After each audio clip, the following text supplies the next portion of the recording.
మీ business ఏదైనా మీ ఊర్లో promotion చేయాలంటే అది సుమన్ టీవీతోనే సాధ్యం. ఇప్పుడే సంప్రదించండి.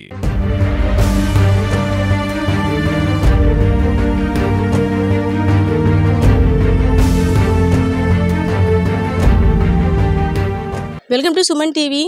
ఏదైతే నిన్న రాత్ర ఒక పసి బాలికపై పసి కందను కూడా అనడానికి మాటలు సరిపోవట్లేదేమో 5 నెలల చిన్నారిపై జరిగిన అత్యాచార ఘటనపై హోంమంత్రి వంగలపూడి అనిత కూడా సీరియస్ అయినట్టు తెలుస్తుంది. ఇప్పుడే విజయనగరం ఎమ్మెల్యే అయినటువంటి అదితి గజపతిరాజును ఈ విషయంపై ఆరా తీశారు. మరి కాసేపట్లో అదితి గజపతిరాజు గారు కూడా ఘోష ఆసుపత్రికి వచ్చి ఆ పసికందును పరామర్శించేందుకు రెడీ అవుతున్నట్టు కూడా తెలుస్తుంది. సో ఇలాంటి విషయాలు నిజంగా నోటుతో చెప్పడానికి కూడా మాటలు రావట్లేదు. 5 నెలల పసికందు, పాలు తాగే పసిబుగ్గల చిన్నారి, ఉయ్యాల్లో అమ్మ పొత్తిళ్లలో పాలు తాగుతూ ఆడుకోవాల్సిన చిన్నారిపై ఒక కామాంధుడు చేసిన పనికి నిజంగా ఏమనాలో కూడా మాటలు రాని పరిస్థితి అయితే ఇక్కడ కనిపిస్తుంది.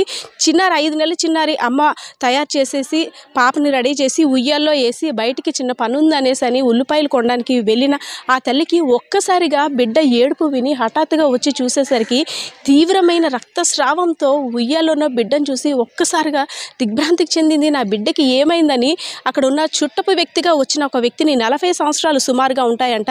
ఆ వ్యక్తి పాపని ఏం చేశాడని ప్రశ్నించగా నేనేం చేయలేదని తప్పించుకునే ప్రయత్నం చేసినప్పుడు కూడా ఇద్దరు కూడా కాసేపు పెనుగులాట జరిగింది. నేనేం చేయలేదంటూ ఆ బాలిక యొక్క తల్లిని ఘోరంగా తోసేసి పారిపోతుంటే ఊరోళ్ళందరూ కూడా పట్టుకున్న పరిస్థితి ఉంది. సో రాత్రి పాపని తీసుకొచ్చినప్పటికీ పాప ఏడుస్తూ అన్కాన్షియస్ స్టేజ్లోకి వెళ్ళిపోయిన తర్వాత ఐసిడిఎస్ అధికారులు అందరూ కూడా స్పందించి ఈ విషయాన్ని వెలుగులోకి తీసుకురావాలి, లేకపోతే మరికొంతమంది పిల్లల భవిష్యత్తు నాశనం అయ్యే పరిస్థితి ఏర్పడుతుంది. ఇలాంటి కామాంధుడిపై కంపల్సరిగా ప్రతి ఒక్కరు యాక్షన్ తీసుకోవాలి, వీడి గురించి బయటికి రావాలి అని చెప్పేసి తల్లితో కంప్లైంట్ ఇవ్వడం జరిగింది.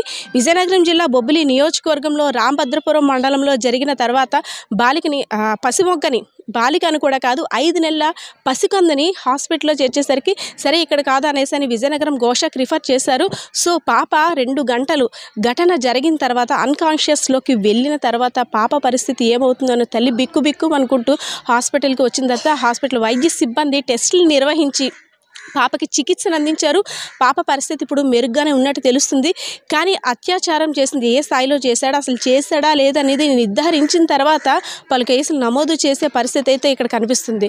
సో ఆ పసిమొగ్గ మీద ఆ కామాంధుడు చేసిన పనికి యావత్ ప్రపంచం మొత్తం కూడా చర్చనీయంగా మారింది. అలాంటి వాడికి ఎలాంటి శిక్ష పడాలని ఇక్కడ ప్రతి ఒక్కరు కూడా డిస్కస్ చేసుకుంటున్నారు.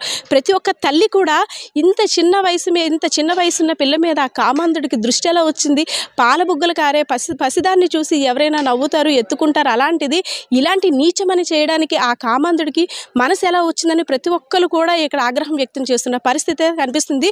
ప్రస్తుతం నేనైతే ఉన్నాను విజయనగరం జిల్లా ఘోష ఆసుపత్రి వద్ద.